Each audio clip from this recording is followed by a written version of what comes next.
to markets. It's all about... Put it in a headline. T-minus 5, 4, 3, 2, 1. Ladies and gentlemen, we are live! Welcome to the Hunters Campfire podcast. Pull up a chair and join Hurls, Jono and Mark as we share stories from the hunt, insights from the field, and a few laughs along the way. Whether you're chasing game or just love the outdoors, this is your place by the fire. Good evening. I was waiting for some kind of soundtrack. I thought there was going to be intro music. There we go. No one told me that. Hello, welcome to another episode of the Hunters Campfire podcast. We're back. It's Tuesday night, and it's the eve of our... Thank you very much. Here am I. There we go. You asked for some intro? I did it. Yes. I actually laughed at the end of the last podcast that's being released today that after the outro track was played, you played the applause, and that was funny. We're like, kill me now. Okay, we're done. Okay. So, Mark, you were saying, what's tonight's podcast brought to us by? Pixfra. Thermal optics, or the Mile 2 particularly, which is one I'm actually taking both of them to Sambertown. I've renamed Sydney Sambertown. Wow. Sydney's You a bit can boring. have as many as you want in Sydney as you want. I'm heading further down into the snowies. Yeah, but we've got to go to Sydney first. I know. I'm looking forward to it. Aren't you looking forward to it? Yeah, no, that's why I'm calling it Sambertown. It's going to be great. A whole club worth of people just waiting for me to talk about me. How good. Captive audience. the disappointment. They're all just going to be there for the prizes. That's all. Yes, well, you got to buy Yeah, friends they are. somehow. Yeah. You've got to buy Yeah. friends.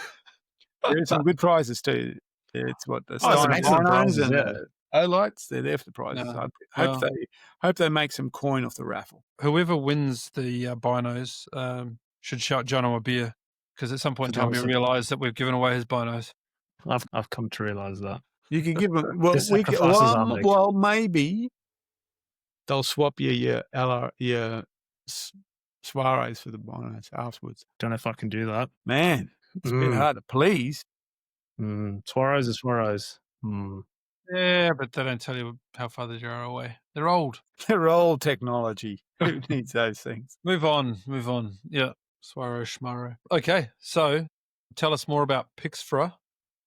Well, Other than the fact that I've been playing with them. I've been charging them. Someone's taken pity on us and handed us some thermals to make sure we come home with meat. So Matt from CR Kennedy sent these to us. I've charged them up. I do like, it's called the Alarm. That's the color palette. It's called Alarm. I quite like Alarm. It gives real high definition, especially during the daytime.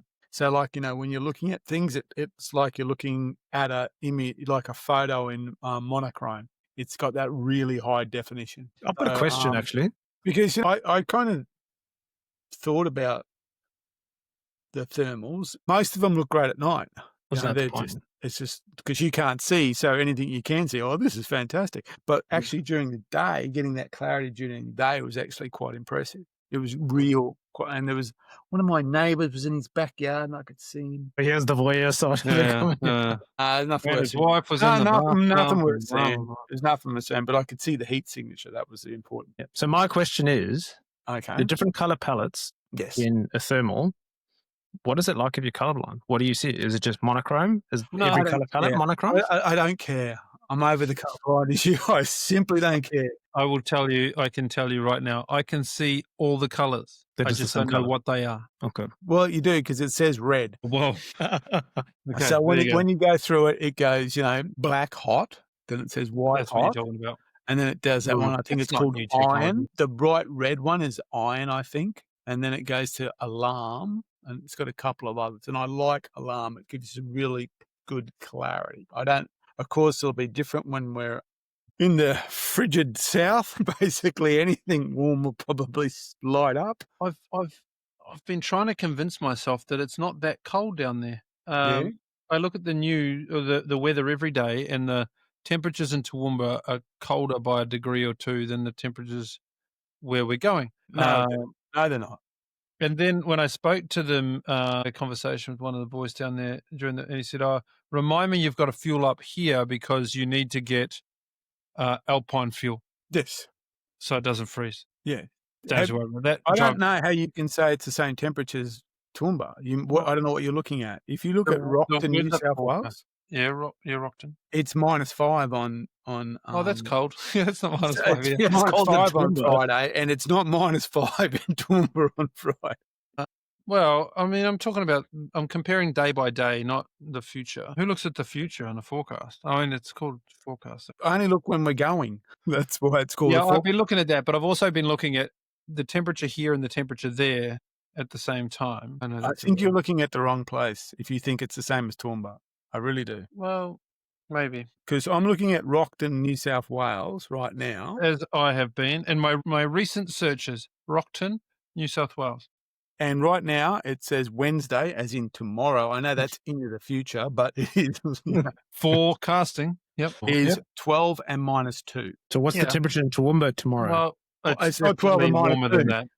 It's not 12 and -2 We've been having 12 and -2 for the last week. in Toowoomba. Yes. Yeah, and in the last week, what has it been in Rockton, New South Wales? 13 and 1.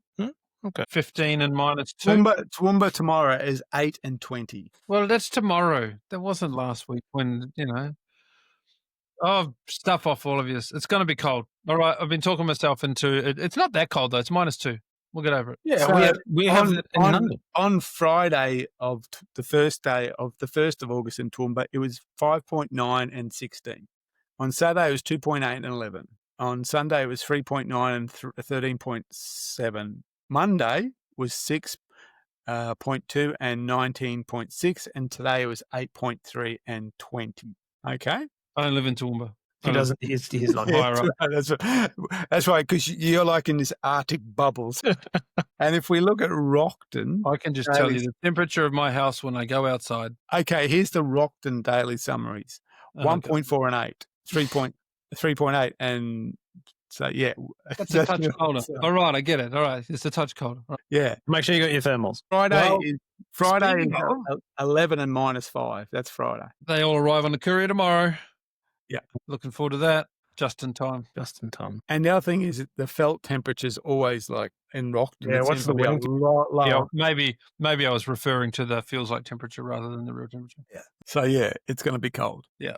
Yeah, areas of severe frost. Severe. Right. Snow possible above 13. We're nowhere near that. We're not near the snow line. Well, what's the altitude at? I looked it up. Rockton was 100 and something. Oh, it's low. Yeah, it's the base of the Snowies. Okay. By the looks of it. Because it actually comes under the Snowy Mountains area. So should be good. Anyway, Jason Sandberg. It's going to be fun. And we now have a couple of thermals to spot the odd heat signature on the paddock and track down a deer once it's shot and run off into the bush.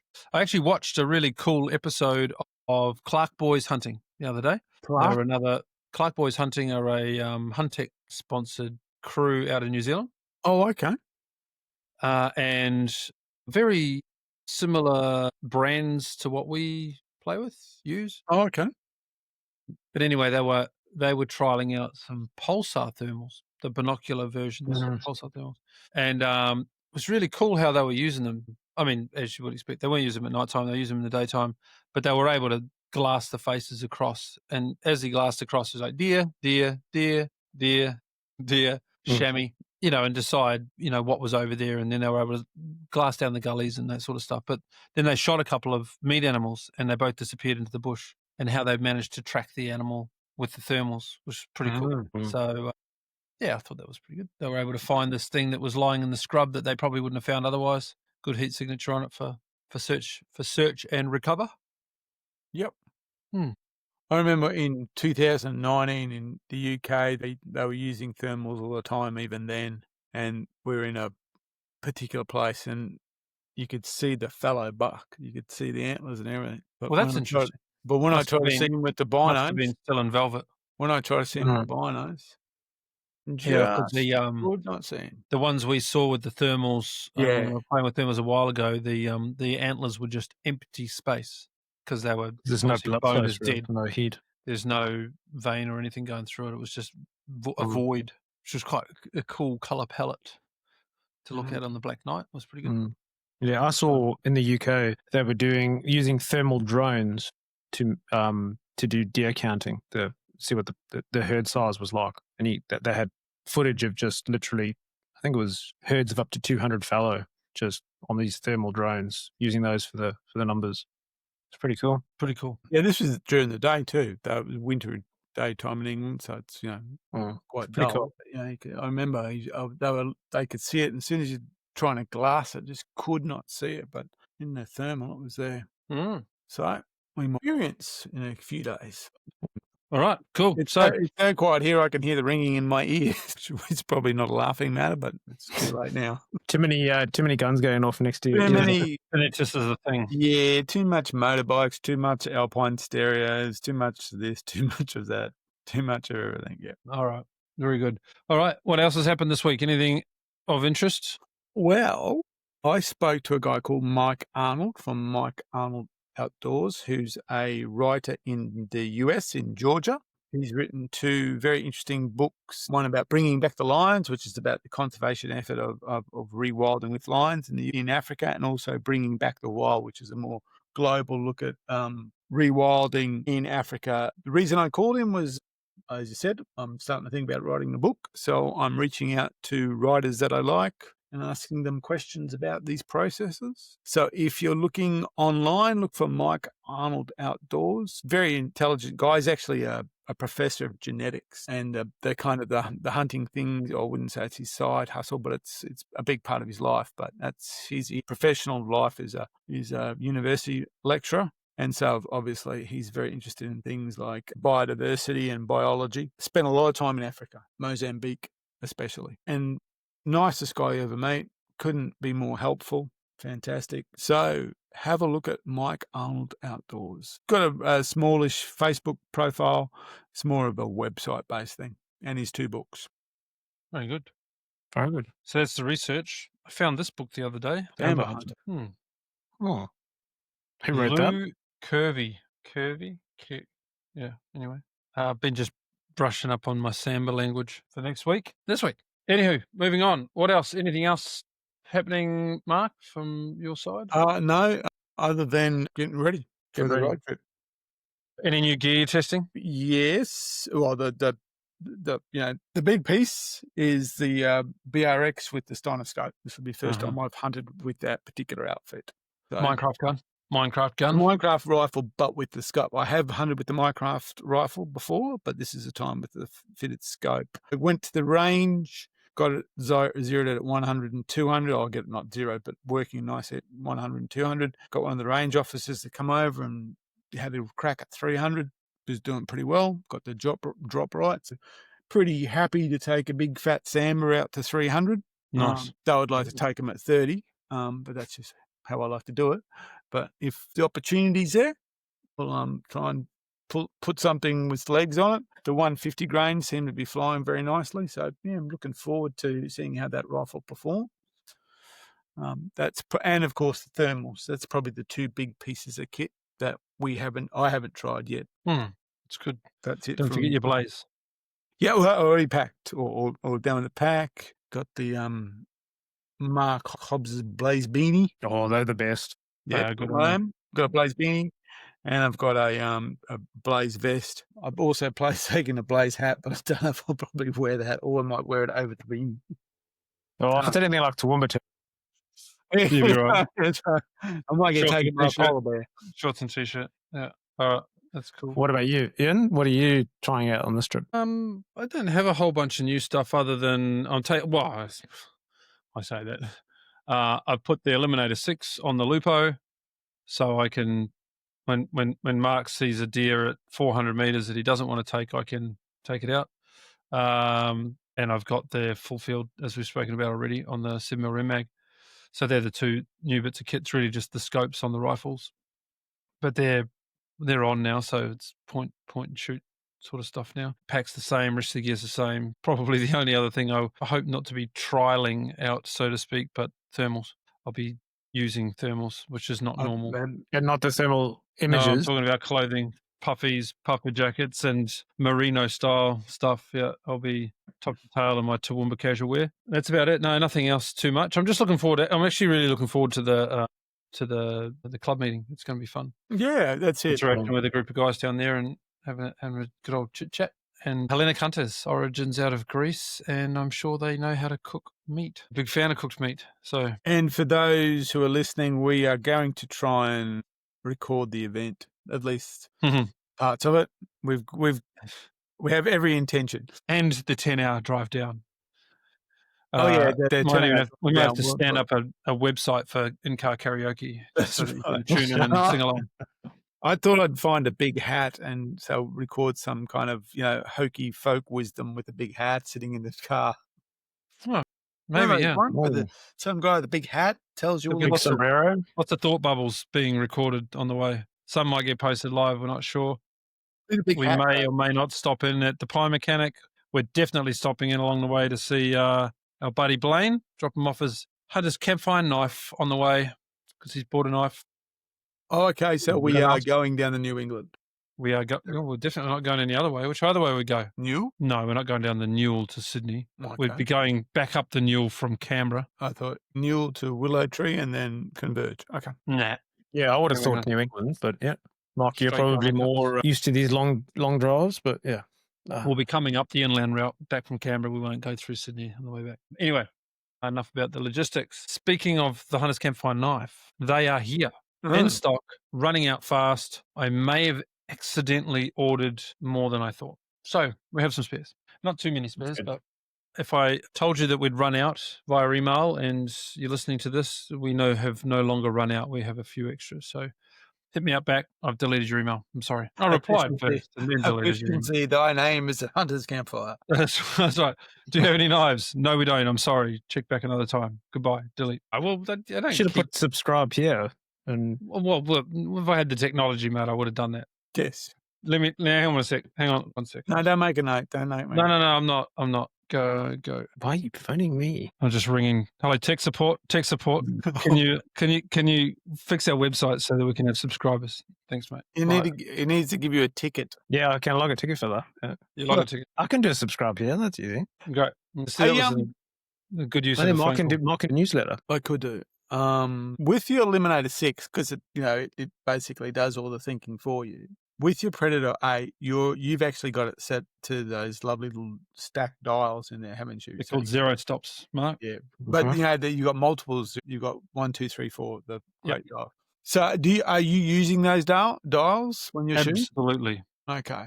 Because I'm actually next year. I'm actually thinking of what I want to do, and one thing is I want to hunt deer, goat, and pig with the Chapuis, which is completely what we're not talking about here, which is point and aim, blunderbuss. The opposite of a. What I would like to do is actually with the 3006, because it's such a nice rifle to shoot, and it has that Predator 4 on it. My 3006. Oh, which brand, flavor, look, and feel is that?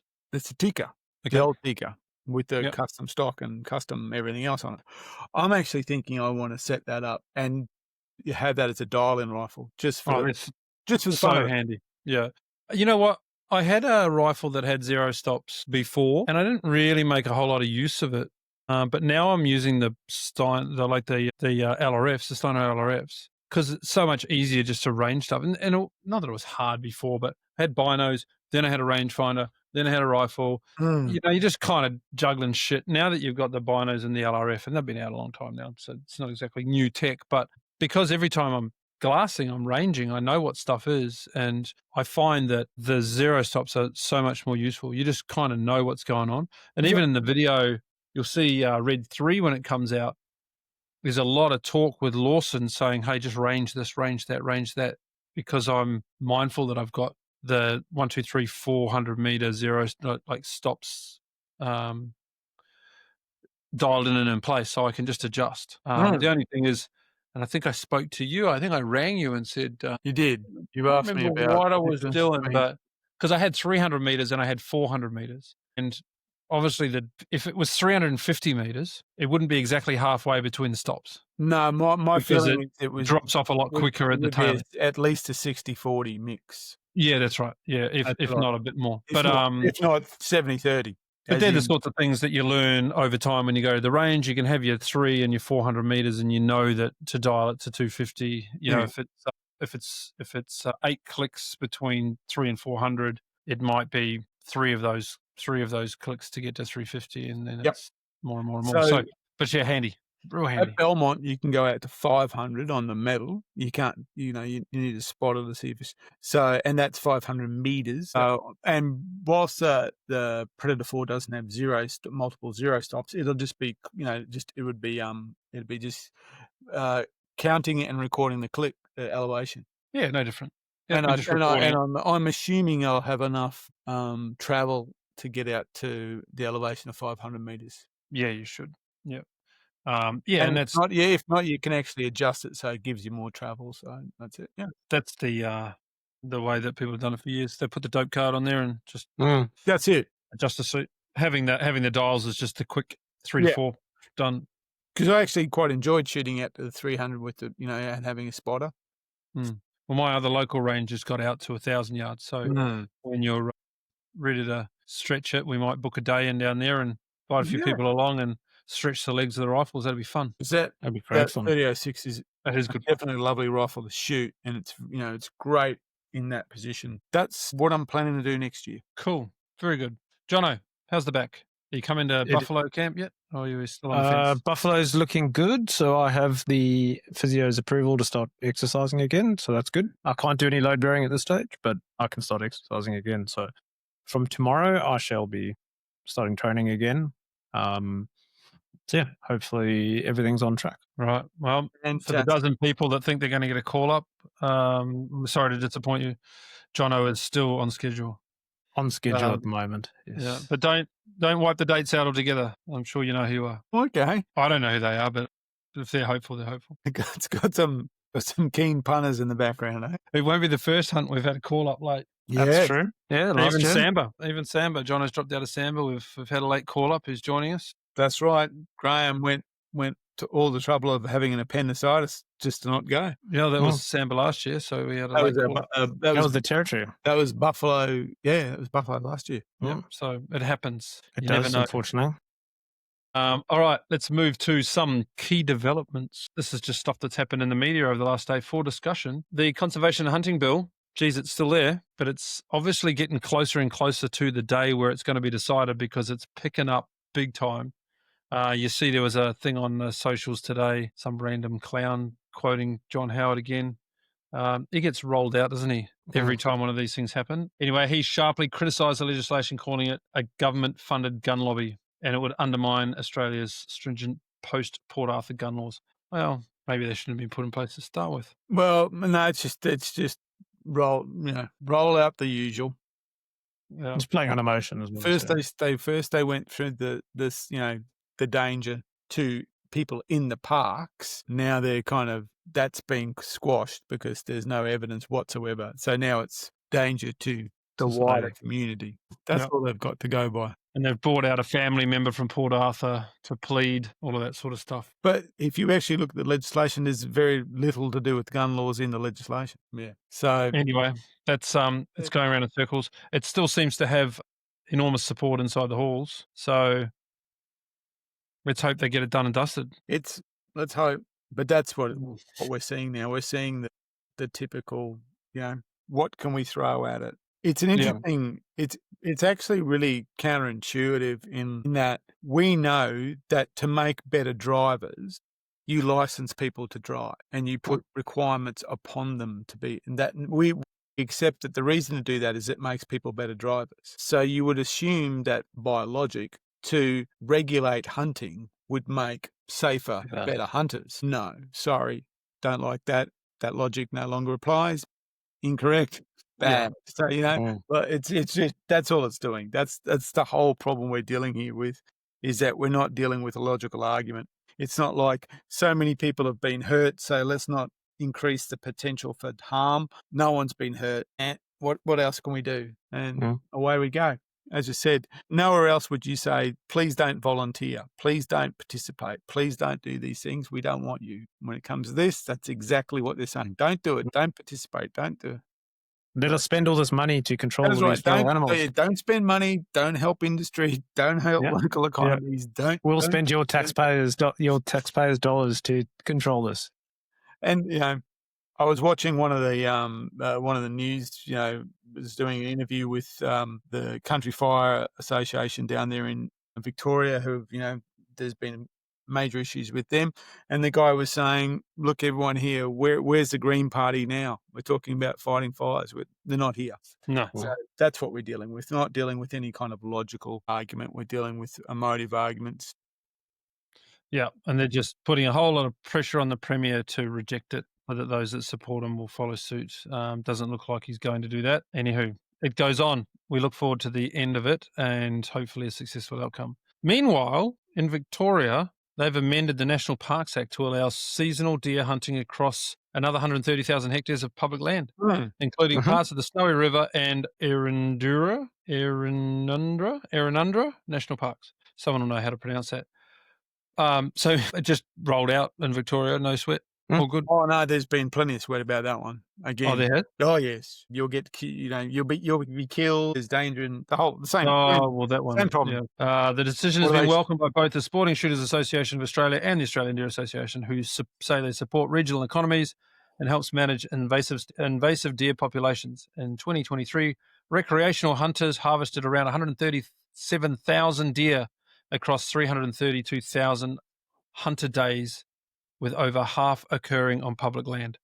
Go you guys. That's bloody brilliant. That's a big number. 1,000. How many did the choppers shoot? Not 2,000? 2,500? Not that many. At what cost as well? Boom. Big number. Yep. And that's only deer. I mean, you look at the data that, Ned Macon collects, the many pigs that they're banging on their head every week is just phenomenal.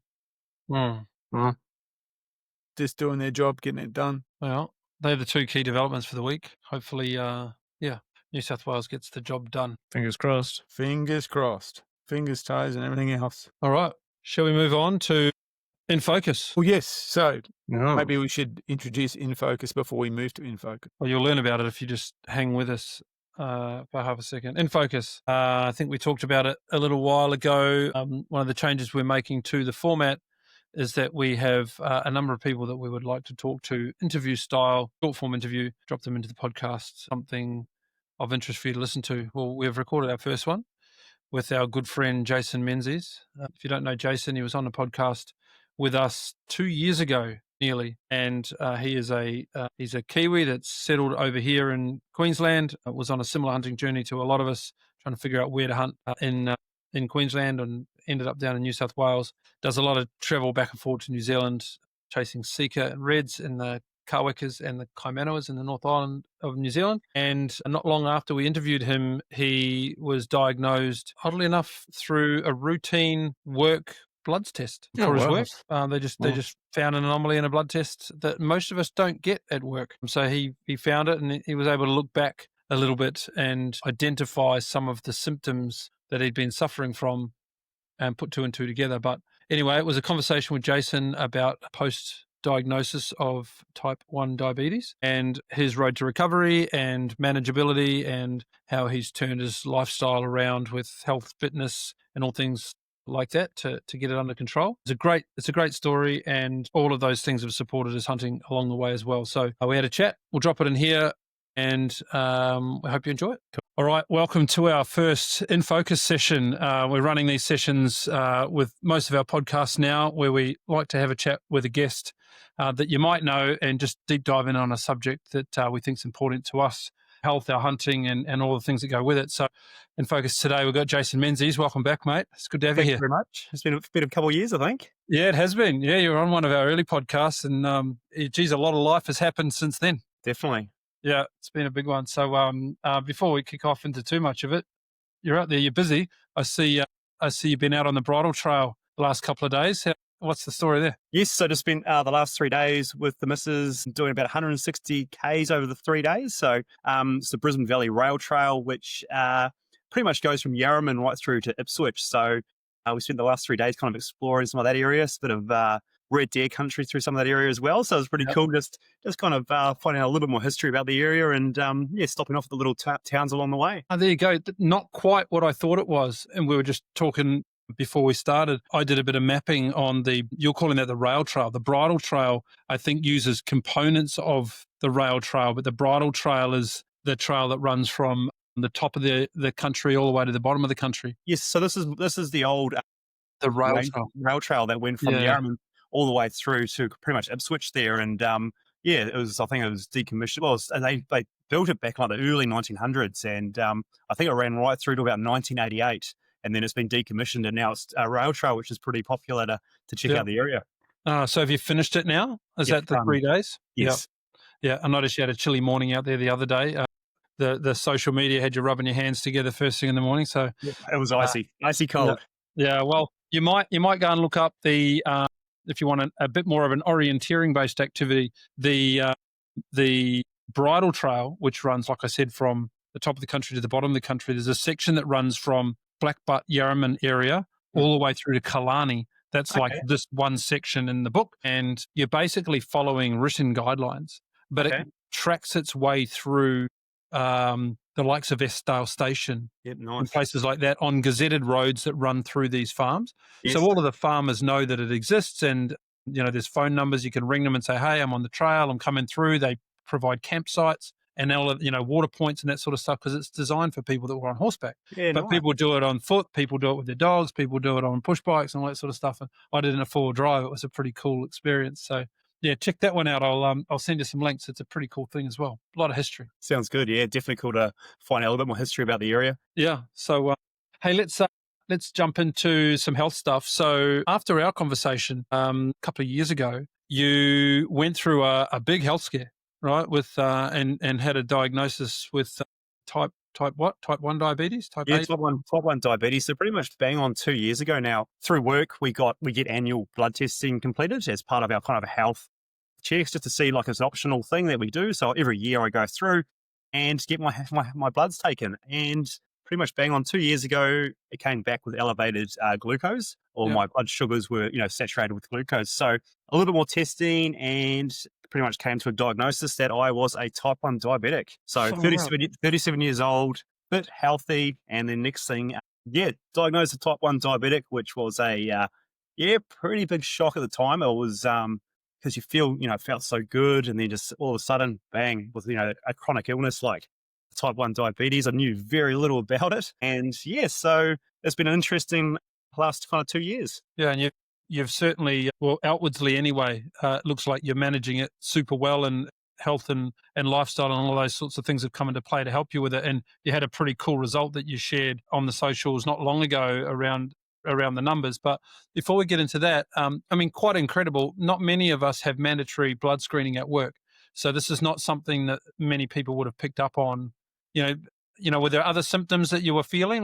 So now, in hindsight, once I got the blood test, there were a few times there was a hunt down in the high country, down in Victoria, that I just wasn't quite myself. Like, I was pushing hard, but I'm a pretty fit guy, and just something wasn't right. But now I realised I was kind of going through a hypoglycemic event, where my blood sugars were crashing. Because at the time, I was kind of really, I felt like I needed sugar or needed something just to keep me going. But I was lucky because of the annual testing. I managed to catch it quite early. Amazing. I got it at an early stage, and because the consequence, I suppose, of not catching it early is you pretty much find out from passing out or, going into one of these hypoglycemic events. So I was very fortunate that through the testing, through work, I was able to get diagnosed at a relatively early stage. And now it's just been the challenge of learning to kind of live with being a type 1 diabetic, and the challenges that kind of entails. Yeah, well, far out.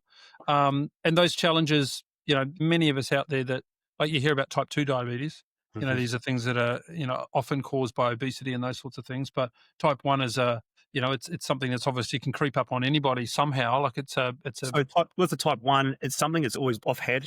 But it's taken something to kind of fire it up.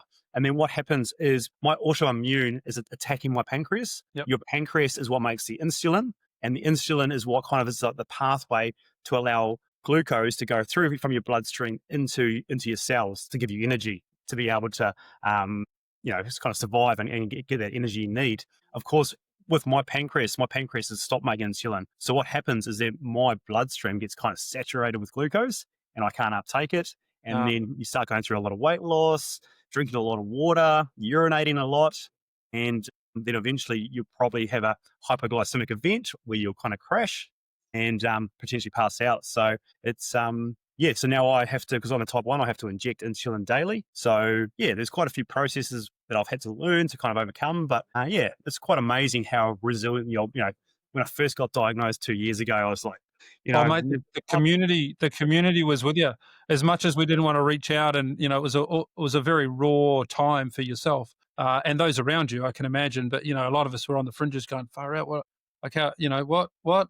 This yeah, guy, he's happy, he's healthy, he does this stuff, and all of a sudden there's this thing out there that a lot of us don't really know a lot about. Fast forwarding though, you're now 2 years on, and clearly, like, you're smashing some goals. You're out there living your life. You're doing your stuff. How are you managing it? To go out on helicopters and go overseas, there's some serious planning that's got to go into that. So, yep. So day to day, the stuff it's okay. You're good. yeah, definitely. And when I first got diagnosed, you freak out. I'm never going to be able to do my backpack hunting. I'm never going to be able to run over 5K. And it's all these things are quite overwhelming. But 2 years on, I am the fittest I've ever been. I'm probably mentally stronger than I have ever been. And I'm taking on challenges that I probably would never have taken on pre-being diagnosed as type 1 diabetic. So, the first year was a real kind of a learning process to work out how my body reacted to things like exercise, how I had to be prepared. And then I've gone to, about a month ago, I just completed my first kind of 53K ultra race. So, back, like I was saying, 2 years ago, I never would have thought that would have been possible. My levels are crashing. I was kind of freaking out that, my way of life had changed. But you adapt, you learn, and you, now I'm kind of pushing myself harder, being prepared, of course, but I need to, be sensible about it, because it can be, it can go from, very good to very bad very quickly. So I have to be prepared, but I have those in places, have things in places for that. And yeah, just keep pushing the old goalposts further and further. Yeah.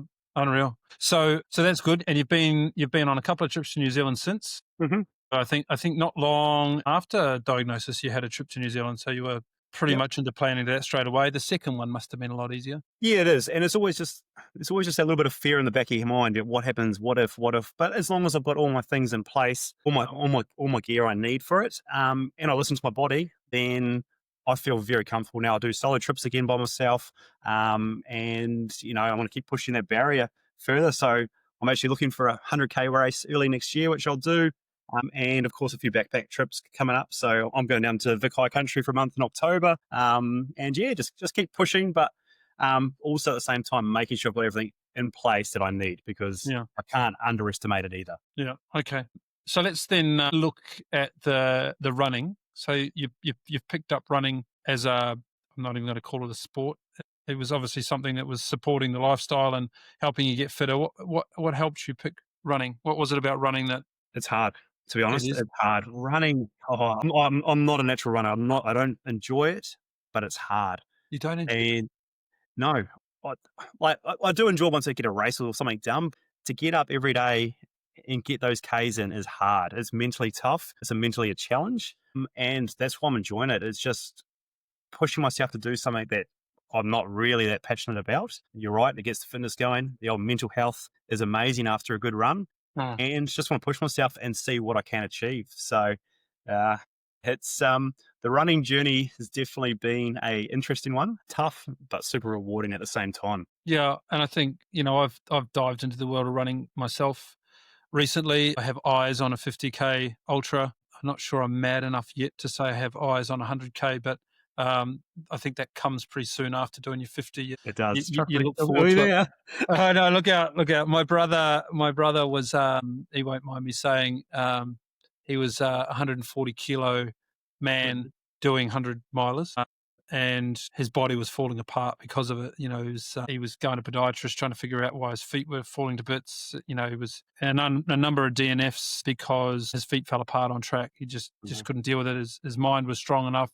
The rest of his body was fine. He just couldn't. And it all came down to not bad shoes, not bad planning, too much weight pounding on the feet. So he had to come through, and he joined our HuntFit program to shed some kilos. And I think he's down 25, and he ran his PB 100 not long ago. So, he's the guys that, decide that they want to, better their health and, shed some kilos and do what they want to do and get into a sport like running or ultras or even, the Spartan type things and push themselves. I just think it's great for physical and mental health. It's a great thing. And it flows through to the hunting as well. It flows through the hunting. push harder, explore further. And that's one of the things I love. I'm literally the fittest I've been. And just for the hunting aspect, it's amazing. I can walk all day and Yeah. just keep going. Yeah. I noticed that on this year's hunt season. So, I was 40 kilos down heading into the hunt season and putting a pack on my back and wandering around all day. So much. I mean, it's obvious. Yeah. If you lose 40 kilos, it's going to be easy to wander around.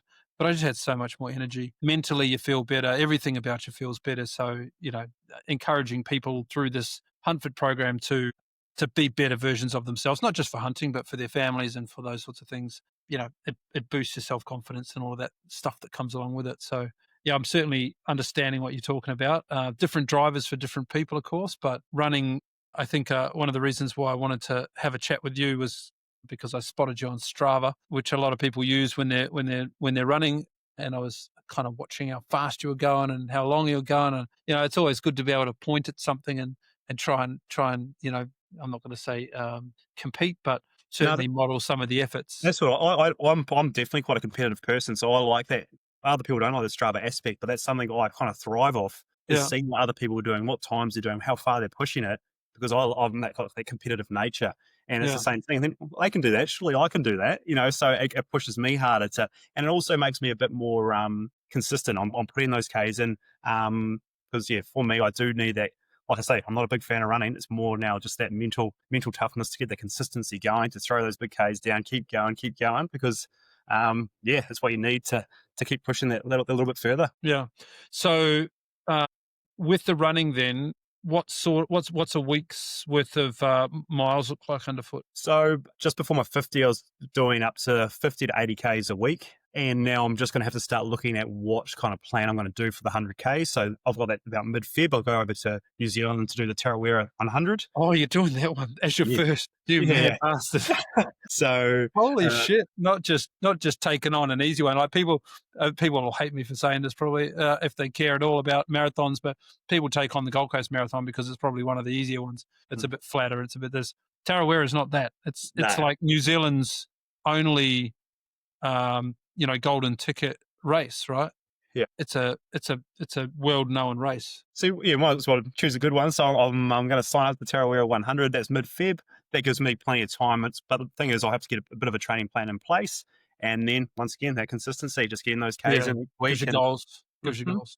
Yeah, yeah. Oh, that's unreal. Okay. And then let's talk about one of the things that I wanted to ask you about was gear and what gear you're using sort of in the crossover between hunting and running. Like, are you finding that there's a good crossover of when I say equipment, you've probably got running vests, you've probably got different shoes, but in terms of clothing, poles, foods and things like that you've learned to eat while you were hunting, do they have a place in the running world? Or are they totally different hobbies? They do a little bit. So just my trail shoes, I actually wore for a lot of seeker hunting this year, just because it was super dry this year, and my boots were just a little bit heavy. So I was running my Solomon trail shoes for most of my hunts, which I found great, nice and versatile, easy to get around, and quite quiet through the beech forest with all the crispy the cornflakes through there. The biggest thing for me, I suppose, with my nutrition has been trying to get my nutrition dialed in with the diabetes. So it's been quite difficult.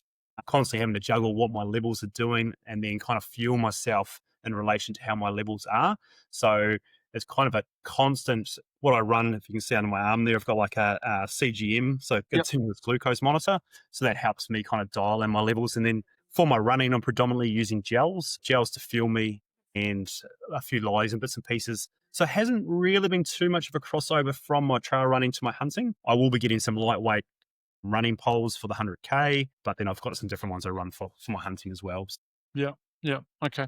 Wasn't sure how the Alton gear worked, whether it was lightweight enough and, all of the headgear and stuff that you have with them, whether it's the same sort of materials and things like that you might wear for long runs. Yeah, I love the hat. I rock this every run, my Alton hat. But apart from that, then I'm pretty much just using dedicated running kind of design for the right stuff. Yeah. All right. The next thing I just wanted to touch on, if I take you then back to your 50, take us through the race. Like what, I mean, you've done a lot of work to get up to that point. There would have been a reasonable amount of doubt in your mind as well, as most people do when they go into their first 50 miles or 50 kilometers. 50 kilometers is a long way. Which race did you run? it had 2,000 meters vertical as well. So Yeah. the furthest I'd run prior to that race was 30 Ks. So that's the longest run I'd had. I turned up on the day, got to the race line, and there is that uncertainty because there's also the pace factor. How quick do I run? It was a time I wanted to achieve. So I wanted to do a under 7 hour 53K race. So I kind of knew my pacing, but then it's just a lot of things I've got to worry about. Worry about my levels, worry about, cramping, worry about my nutrition during the race. And there were a lot of nerves, but then I just broke it down into 10K segments and just focus on the 10K segments as I worked my way through. And to be honest, I had the best race, everything went well. The nutrition went well. The gear went well. My pacing went well. My body held up beautifully. I was very fortunate. The biggest thing, of course, I'm freaking out about is my levels crashing. So that's one of those things that are always running through the back of my mind. How are my levels? Are they crashing? Are they crashing? If they're higher, I can kind of manage it. But once they start dropping, then you kind of start panicking a little bit because, 1 minute you're good, 1 minute you're on the ground. So the whole race, my levels sat consistently where I wanted them. And the weather was perfect. It was a great first ultra to get in the books. Unreal. Where was it? It was around Mount Cootha. So it's a big lap. It was the Guzzler UK. So right up around like the Mount Cootha Reservoir kind of catchment. Plenty of vertical. So like I said, over 2,000 meters vertical across that 53K. And quite a tough race. Unreal. Okay. And Tarawera is next. Do you have your sights on any other Australian-based ones in between now and next year? Yeah, definitely. So there's another. There's a couple more that I've looked to. I will be signing up to put 2 in the next couple of weeks. There's a one down south coming up in about a month's time. There's another 53K race I'll do down there. There's also the Blackhall 100, but I won't do the 100 version there. I might do the 50 as well there. I want to get a couple more 50s in before the 100. And I was on the fence if I was going to go for the 100K. I've committed, so now it's go time. Cool. Awesome. All right. I just want to bring this back now to hunting and the impacts that your running fitness has had on hunting. Now, overall fitness, it goes without saying. If you're fit, you're fit. If you're fitter, you're fitter, and it's all going to help. But the physique of a runner, a lot of runners lean down fast, right? The physique of a runner is usually leaner. Yes, you're going to have a lot of people that muscle build as well, and they enjoy their running and they join these things. But a lot of the people are, thinner humans. How you go for strength, because you've leaned down in this process as well. How do you go for strength on the hills, carrying packs? Are you finding that you're having no issues? Are you having to do other things in your health regime to keep yourself fit, upper body for weight, that sort of stuff? Yep. So I do a lot of, trail running, road running. So I predominantly probably do 50-50 of both. So with my trail running, I'm always targeting hills. Most of the road running I do around where I live is relatively flat. So I definitely have to keep on top of the hill work. Pack training, I pack train anyway. I do pack weighted pack hikes around the place at work, also here, just to keep that pack fitness up because that's very easy to lose. So I do a constant effort to keep some pack training, 20-30 kgs in the pack. And definitely before any hunting trips are coming up, I'm spending a lot of time doing pack training on top of the running. And the strength aspect I've been a little bit slack with. So I'm just really starting to incorporate some strength training, especially around the legs, just to build up a bit more muscle in the legs and a little bit of upper body work. That's one thing I'm definitely starting to really work on for the 100K is a bit of strength work in the gym. So I'm targeting the legs there. Yeah. All right. So pack training is still important for you. But a lot of the work that you do or a lot of the hunting that you do in the bush is backpack hunts. Correct. You're dropping in and you're carrying your pack, your tent, your everything with you. You're not talking day trips ranging away so much. You do some pretty serious missions. Yeah, predominantly I'm mainly trying to do my backpack hunts, 3 to 7 day kind of trips, everything on the backpack, weights of, up to around 30, 35 kg packs. And you have to spend the time practicing. Otherwise, you're just going to be battling the whole time. And there's nothing worse. If you want to be covering country, pushing, you need to have that pack fitness. Nothing beats it than loading up the pack and just walking up hills. Just go and do it. Yeah. So your last hunt, were you back in the Kaimanawas? Yep, down the Kaimanawas. Chasing seekers again. Yeah, yep. You seem to be hooked on that. I love it. Yeah. What about, do you do anything down south? No, not this year. So it was mainly just focused around the central North Island. So chasing red deer and predominantly seeker deer through the Kaimanawas and Karwikas. Down the central North Island. It's a magic place. Yeah, it's a magic spot. Great. I love it. It's that beech forest and the seeker deer are just love it. So Yeah, awesome. I'm leading a team over next year Oh, yeah. to probably to Southern Canterbury or Otago. We've got a Wapiti ballot going in. Yep. So I, for the first time, feel like I'm fit and healthy enough to put in for the ballot. I've always wanted to do it, but I've always shied away from it because I knew I wasn't physically capable of tackling that as a much bigger individual than I used to be. So now I'm pushing, I'll be 47 in a month. Got to do it now. If I'm going to do it, I've got to do it now. I've got to do it soon because it's not an old man's game. Climbing No, up those that mountains over there. Fiordland's definitely a different beast. We put in for the ballot every year. Yeah. I haven't had one for quite a few years, so good luck. All the Yeah. best. Oh yeah, you got to start somewhere. Yeah. But it's a pretty cool country once you get in there. The ballot aside, we'll head over at the same sort of period and go and do public land up on the tops there somewhere and go and figure that out. What do you recommend? I mean, pack training is one thing, but for people that haven't experienced hunting those big mountains over in New Zealand, the Southern Alps, what tips can you give them fitness-wise? Be fit.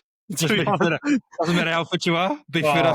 Be fit. Like it is, the country there is demanding, especially down south. That Fiordland is just another beast. And yeah, once again, that pack fitness. If you just I've been over there when I haven't been this fit, and kicks your ass. You're over 1,000 meters vertical to get out into the tops, so you need to have that pack fitness and be able to just to keep going all day. Because once again, if you're not in a good catchment, you need to get over to the next one. Keep working, keep moving. So if you think you're fit, get fitter. Yeah, that's what happened last time as well. I think the style of hunting you can do over there now has changed a little bit with satellite technology that we've got now. You can be dropped into an area that you haven't planned for. You can pull the Starlinks out. You can get your maps out. You can spend some time seeing where you are, so you can be almost random about where you go. But and also your pickup points don't have to necessarily be dictated. You don't have to say we will be here in 6 days' time if you're doing heli drops and pickups.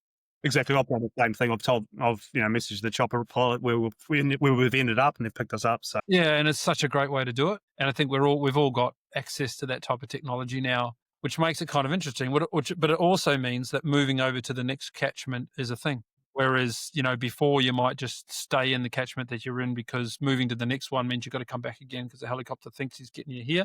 Exactly. So there's a whole range of things. And I mean, moving around those mountains it's got its challenges for sure. It's awesome though. Once you get up on those tops and you just, you got your backpack on, you load it up and you're just heading, you can't beat it. Like it is stunning country. It is amazing.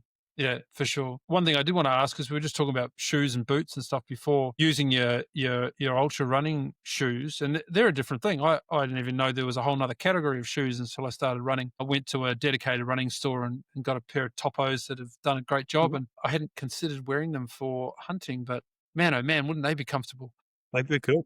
No ankle support, but yeah. How do you... And with the Seeker though, like they're perfect for the Seeker because you are so slow. Yep, you don't have the ankle support, so you do have to be wary about that. But there's a lot of benefits about using the old trail shoes for.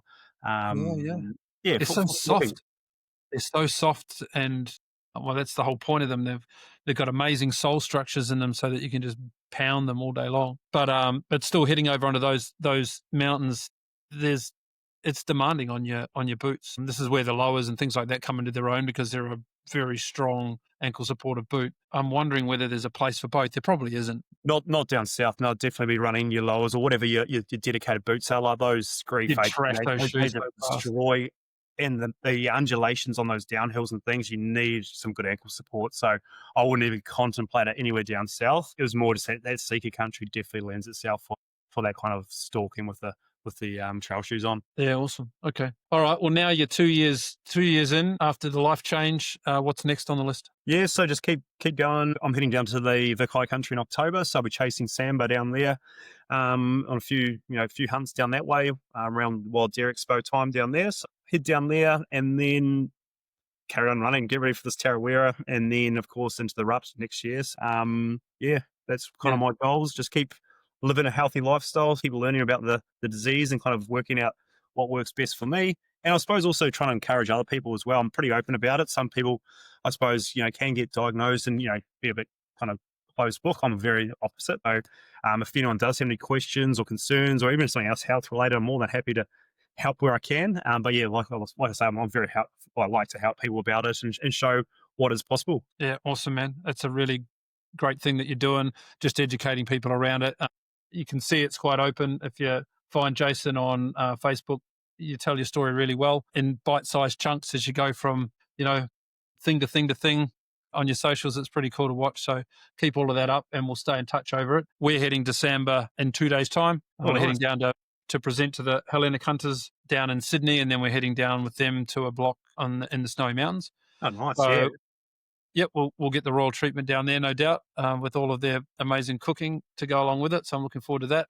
And then we're back up for Buffalo in 4 weeks' time. So we'll put that on the list again and see how we go. But I'll leave it there. I wanted to say thanks. I'm really glad we caught up. I just wanted to touch base on all of that. And I just think this whole healthy lifestyle program, you've really shown how it's changing what could be quite a horrible thing to have to deal with to something that is absolutely manageable and positive. And, you've really, changed the way things are going. So awesome, man. Great message. Thank you very much. No worries. Thanks for having me.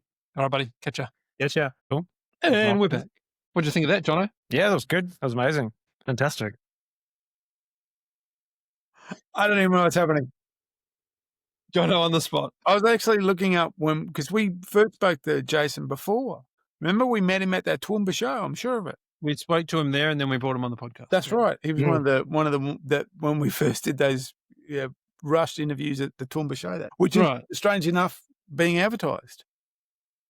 Oh, is it? Is it back on? Have they got hunting again?